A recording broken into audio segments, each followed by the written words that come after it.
Comment bien gagner sa vie en tant qu'online business manager? C'est ce qu'on va voir aujourd'hui. On va vous partager 5 façons de facturer vos prestations de services en tant qu'OBM. C'est 5 façons qu'on a nous-mêmes testées sur le terrain, donc on sait de quoi on va vous parler aujourd'hui. C'est aussi des modèles que l'on enseigne dans notre programme OBM Squad, et on en a particulièrement un qu'on recommande à tous nos membres, et ce sera le 5e, donc restez bien avec nous jusqu'à la fin pour qu'on vous explique en détail ce fameux modèle que l'on recommande à nos membres. Je te propose de commencer tout de suite pour qu'on ait le temps de passer en détail tous ces points. Allez, vas-y, commence par le premier. Yes. Bah ouais, comme tu disais, tous ces modèles, on va pouvoir en parler parce que on les a tous testés à peu près. Donc, le premier, c'est le plus évident, c'est la collaboration long terme. C'est le type de collaboration où on est vraiment impliqué au quotidien en tant que bras droit d'un entrepreneur. Où là, on va intervenir sur les 4 piliers du périmètre de l'OBM, donc la stratégie, les systèmes, les opérations, le management de l'équipe. Et on va vraiment faire partie de la boutique, être dans les coulisses au quotidien de l'entrepreneur, enfin de l'entreprise. Et ce modèle, forcément, il est intéressant puisque je pense qu'il faut forcément passer par là pour vraiment faire ses gammes en tant qu'OBM, puisque c'est celui qui va vraiment permettre d'avoir un impact sur l'entreprise du client, puisque on le rappelle, l'objectif de l'OBM, c'est d'aider son client à croître. Donc forcément, quand on reste sur le long terme avec son client, c'est là où on va vraiment voir tout le fruit de notre travail, tout le fruit de tout ce qu'on a pu mettre en place chez notre client. Et je pense que c'est vraiment intéressant d'avoir des collaborations long terme en tant qu'OBM, puisque ça va nous permettre tout simplement de croître avec le client. Et donc c'est vraiment important aussi pour vraiment développer ses compétences, puisque tout au long de la croissance de l'entreprise, on va forcément être confronté à des nouvelles problématiques, on va voir de nouvelles choses, on va pouvoir vraiment tester mettre en pratique tout ce qu'on a un peu comme théorie et comme compétences, quoi. C'est quoi le modèle de rémunération pour ce type de collaboration, ce qui se pratique le plus? Ce qui se fait le plus, c'est le fixe mensuel. Donc ça, et dans l'idéal, c'est de mettre en place un système de rémunération à la performance. Donc là, il y a plusieurs façons de faire, soit en fonction d'objectifs, soit en fonction d'un pourcentage de chiffre d'affaires, par exemple, ou alors avec des bonus, des primes, etc., en fonction d'objectifs. Mais ça, voilà, c'est quelque chose qu'on va mettre en place au fur et à mesure de la collaboration sur le long terme, puisque nous, comme on le répète souvent, tu peux pas demander à ton client, alors que tu ne connais ni d'Ève ni d'Adam, de lui donner qu'il te donne un pourcentage de son chiffre d'affaires et les clés de la boutique, alors que il sait pas si tu sais vraiment de quoi tu parles et s'il peut avoir confiance en toi. Donc c'est quelque chose qui bâtit sur le long terme au fur et à mesure. Mais donc ouais, le premier modèle, c'est ça, c'est la collaboration long terme. Et c'est là où on en a déjà parlé dans d'autres épisodes. C'est un peu le faux bon plan, les collaborations long terme, puisque notamment ce qu'on disait la semaine dernière, dans l'épisode de la semaine dernière, faut faire attention avec qui on a ces collaborations long terme. Parce que si on a une collaboration long terme avec un trop gros client, eh bien, naturellement, on est à risque parce que le gros client va forcément représenter une grosse part de notre chiffre d'affaires. Et donc, en tant que nous, pour notre propre business, on va se retrouver à risque, quoi. Et donc, on vous montrera comment ne pas être dépendant de cette collaboration long terme dans le 5e modèle qu'on va vous présenter aujourd'hui. Donc, ouais, la collaboration long terme apporte forcément un peu, entre guillemets, de sécurité. Et c'est celui, on va dire, qui est privilégié et le plus recherché parmi les OBM, puisque la plupart du temps, les OBM ne sont pas forcément les plus enthousiastes à aller chercher sans cesse de nouveaux clients. Donc l'objectif pour la plupart, c'est de se trouver les quelques clients long terme pour ensuite être un peu entre guillemets tranquille sur cette partie-là, mais comme on le répète souvent, ça peut être aussi un piège. Donc voilà, ça c'est le premier modèle. Le deuxième modèle, c'est celui des services packagés, donc des packages, qui est aussi beaucoup utilisé, on voit beaucoup. La différence d'une collab long terme, la différence, c'est que là, on va vraiment définir un périmètre clair. C'est-à-dire qu'il y a un objectif précis pour le service, il y a une date de début, une date de fin, donc un délai qui est aussi très clair, et également des livrables qui sont définis dans ce service packagé. Donc le client, il souscrit, il connaît le tarif, c'est un tarif généralement fixe, il sait quand est-ce que ça commence, quand est-ce que ça finit, et surtout il sait avec quoi il repart s'il y a des livrables, ou quel résultat est-ce qu'il va avoir obtenu à l'issue de ce service packagé. C'est ça, ouais, c'est les fameux, ce qu'on appelle aussi les services productisés, c'est des services qui sont packagés sous forme de produits et qu'on peut acheter un peu sur étagère, ouais, qui vont être focus sur, pour un ou une OBM, sur une des briques des fameux piliers dont on parle souvent, de stratégie, système, opération ou team. Donc on peut, par exemple, penser à, enfin, il y a un nombre infini de possibilités, mais si on donne quelques exemples pour que ça soit parlant, le fameux plan d'action. Voilà. Par exemple, ça peut être un bon produit d'appel pour les clients qui sont pas encore prêts à s'engager sur le long terme, ou alors, comme on disait juste avant, ceux qui ont besoin de voir l'expertise de l'OBM et de bâtir la confiance avant d'éventuellement s'engager sur le long terme. Donc voilà, ça peut être un package autour de ça avec toute la partie, on va dire, planification vers un objectif précis, un plan d'action vers un objectif précis. Par exemple, ça peut être aussi un recrutement, un package autour d'un recrutement. Voilà, t'as besoin de recruter quelqu'un, voilà, moi c'est ma spécialité, voilà, combien ça coûte, combien je prends pour t'aider à recruter la bonne personne. Ça se fait beaucoup aussi autour de lancement d'offres, tout ce qui est rétro-planning et mise en place d'outils et de solutions pour dans le cadre d'un lancement de produits, ou alors autour de systèmes et plus généralement autour d'outils, ce que tu faisais avant autour de notions, mettre en place un espace notion pour une équipe ou pour une entreprise. Donc voilà, ça c'est vraiment des choses, on va dire, déjà plus ponctuelles et qui sont plus spécialisées autour d'une expertise qui va être propre à chaque OBM au final, en fonction des appétences et de l'expertise et de la spécialité de l'OBM. Ce qui est intéressant avec ce type de package, je trouve, avec ce type d'offre, c'est que plus vous allez devenir experte à délivrer le service que vous avez packagé, eh bien plus vous êtes rentable, parce que moins de temps vous mettez, mais par contre, le prix il reste le même. Donc c'est intéressant, je trouve, à mettre en place. Contrairement à, on en a déjà parlé, au schéma de la facturation à l'heure où plus t'es efficace, moins tu gagnes. C'est ça. Et puis ouais, c'est vraiment cette notion, comme on disait, de service productisé où par contre, voilà, il faut standardiser quelque chose pour ensuite pouvoir le systématiser, mettre en place des process autour de la façon dont tu vas le délivrer au client, et pour plus tard, éventuellement, entre guillemets, l'industrialiser avec de l'automatisation, ou même, pourquoi pas, déléguer un certain nombre d'étapes du processus pour être encore plus rentable. Et ça, c'est vraiment le bon plan, puisque plus tu vas le délivrer, plus tu vas te développer tes compétences autour de ce service-là, plus ça va apporter de résultats à tes clients, donc plus ils vont te faire de témoignages, donc plus ils vont donner les clients, les prospects qui vont voir ce produit-là, ce service productisé-là, eh bien ils vont avoir envie de l'acheter, donc plus tu vas pouvoir augmenter tes tarifs, et ainsi de suite, et ainsi de suite. Donc ouais, c'est un bon moyen en tout cas de diversifier, on va dire, ses revenus. Et de se positionner, d'être reconnu en tant qu'expert sur un domaine. Ouais. Sur un sujet très spécifique.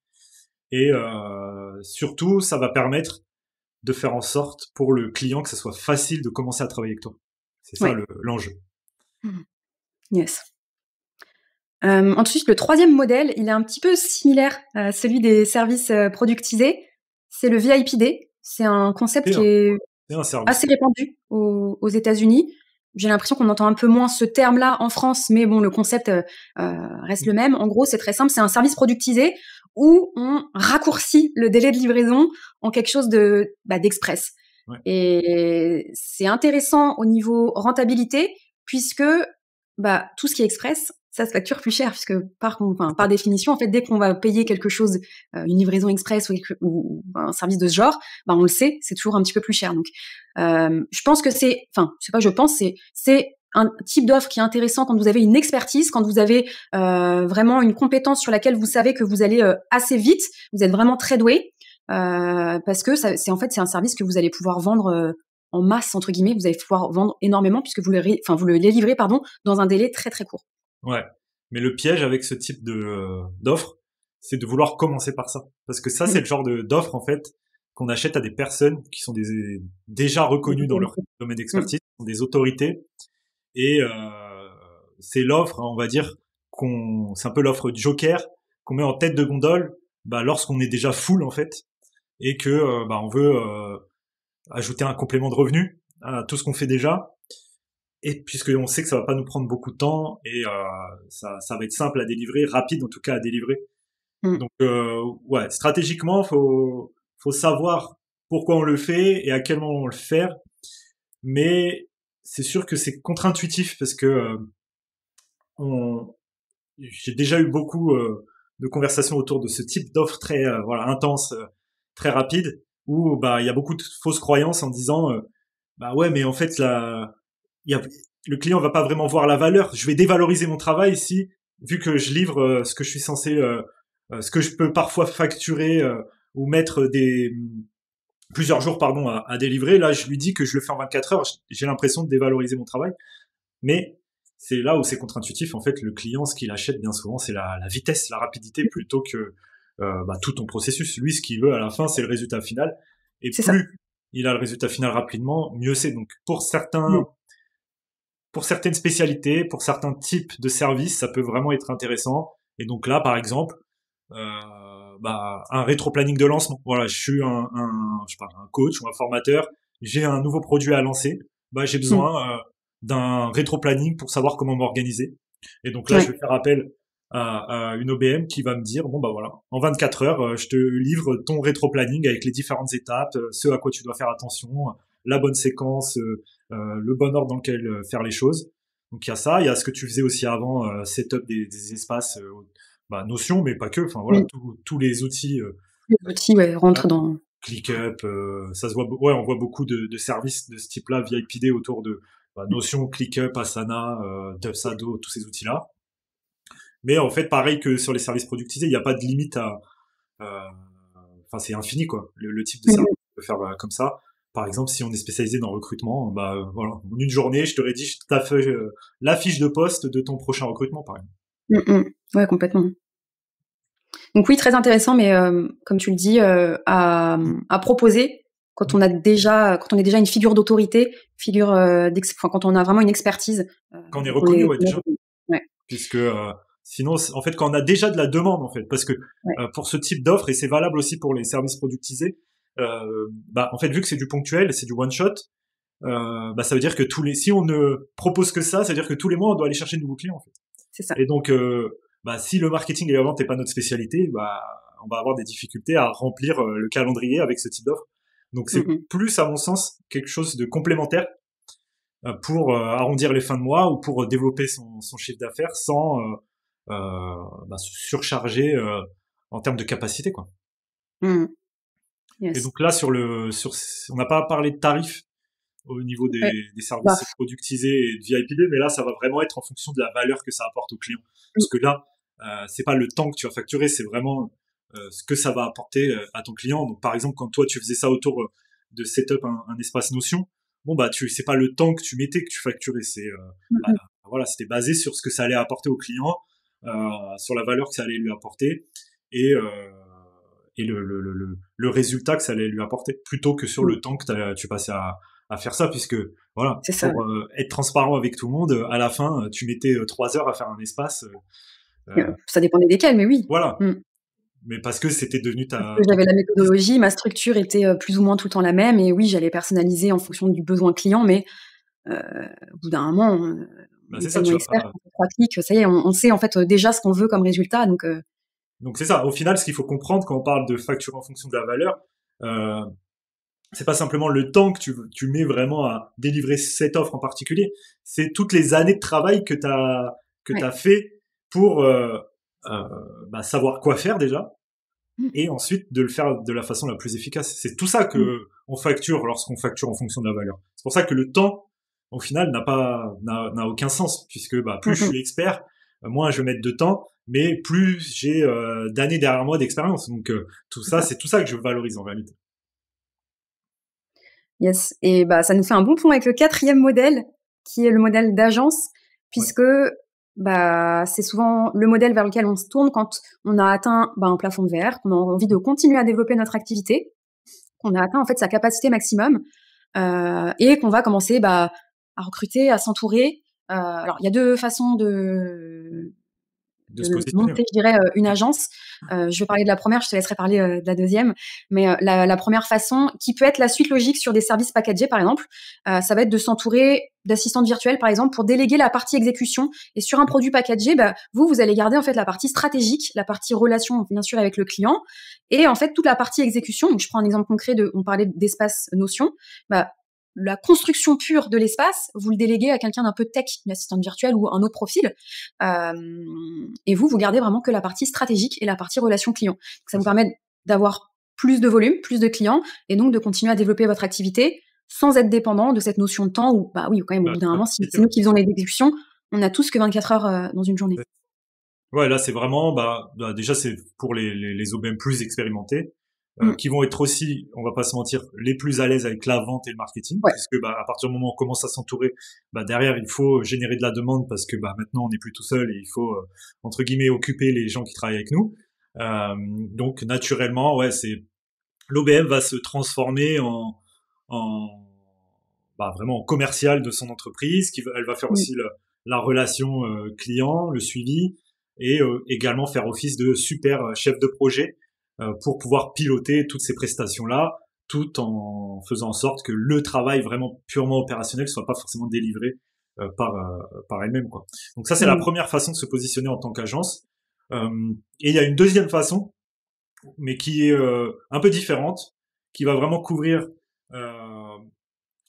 différents scopes de l'online business management, où là, on va chercher à s'entourer d'experts complémentaires pour vraiment offrir un service à 360 à son client. Et là, ça va être plus à destination d'entrepreneurs qui n'ont pas forcément d'équipe ou alors qui font appel à des freelances.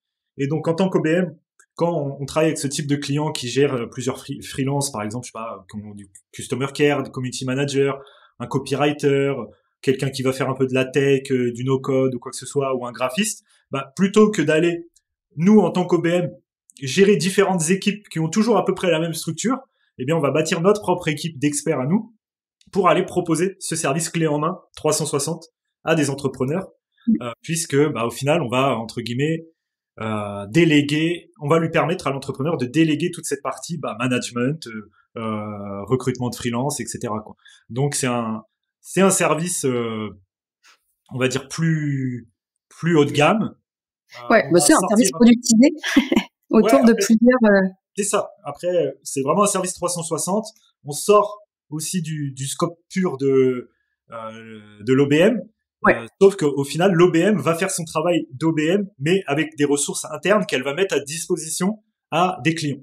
Donc, moi, personnellement, je pense que c'est l'avenir, ce type de service, puisque c'est le sens de l'histoire, puisque les services dans les entreprises sont de plus en plus externalisés, et plus on peut déléguer à des ressources externes tout ce qui va être back office et tout ce qui va être non entre guillemets métier, et bien mieux c'est pour l'entrepreneur. En tout cas, c'est le sens de l'histoire. Que ce soit bien ou pas, j'en sais rien. Enfin, il y a plusieurs avis sur la question, mais en tout cas, on voit ça de plus en plus. Et donc, je pense qu'on va voir ça de plus en plus dans les années à venir, d'OBM qui vont s'entourer d'autres experts et qui vont vraiment proposer un service 360 à des entrepreneurs qui ont ni l'envie ni forcément la capacité de s'entourer d'équipes, de monter des équipes avec des expertises pointues.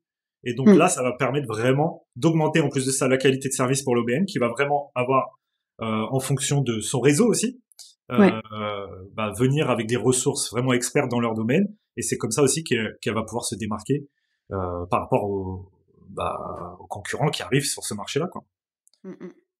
Ouais, c'est un autre moyen aussi d'asseoir son autorité, je trouve. Parce que les OBM qui demain auront un gros réseau seront celles qui seront les plus convoitées, parce qu'effectivement, pas tous les entrepreneurs, mais un entrepreneur, quand tu lui proposes une solution où il n'a pas besoin d'avoir 4-5 freelances qui gravitent dans son entreprise, et toi tu lui fais un service productisé où tu dis moi je viens avec mon équipe et on fait tout le boulot, il n'y a pas photo, quoi. C'est ça. Et puis même l'entrepreneur, il va pouvoir avoir accès à des ressources auxquelles il n'aura pas forcément accès lui en direct. Donc ça peut être c'est un bon modèle qui est pas encore très répandu, qui commence à émerger, mais qui, à mon avis, va de plus en plus se démocratiser. Donc ça, la façon voilà, c'est un peu comme le mix, on va dire, relation long terme, service productisé, puisque l'agence va pouvoir proposer différents services, avoir un catalogue de services, on va dire, variés, soit des collaborations long terme, soit des services plus productisés. Et donc là, en fonction du type de service, ça va pouvoir proposer des modèles de tarification différents. Donc si c'est de la collaboration long terme, ça va être ce qu'on appelle plus du retainer mensuel. Et sur des services plus ponctuels, voilà, des prestations avec un tarif fixe, comme on l'a expliqué juste avant. Et donc ça, c'est le moyen pour les OBM qui ont atteint leur plafond en termes de capacité, et bien d'augmenter leur capacité. Et là, la seule limite, ça devient la capacité de delivery, en fait, et la capacité aussi à aller chercher de nouveaux clients, parce qu'on en revient toujours là. C'est ça. Voilà, quand on augmente sa capacité, derrière, il faut surtout avoir la capacité d'aller remplir cette capacité, parce que sinon, c'est là que on a des charges derrière, on a des équipes, donc ouais. C'est là que la croissance s'inverse, quoi. Et là, ça peut être très rapide. Donc voilà. Donc on va dire que c'est pour les personnes plus expérimentées et surtout qui ont vraiment un profil entrepreneur et chef d'entreprise. Ouais. Puisque derrière, comme on part sur ce modèle-là, là on devient vraiment, on se met dans le fauteuil de ses clients au final. Donc voilà, avec tout ce que ça implique derrière. Et le dernier, le 5e, enfin, on l'a teasé. Le dernier, c'est un mix de tout ce qu'on vient de voir. La première chose, c'est qu'il faut faire les choses dans l'ordre.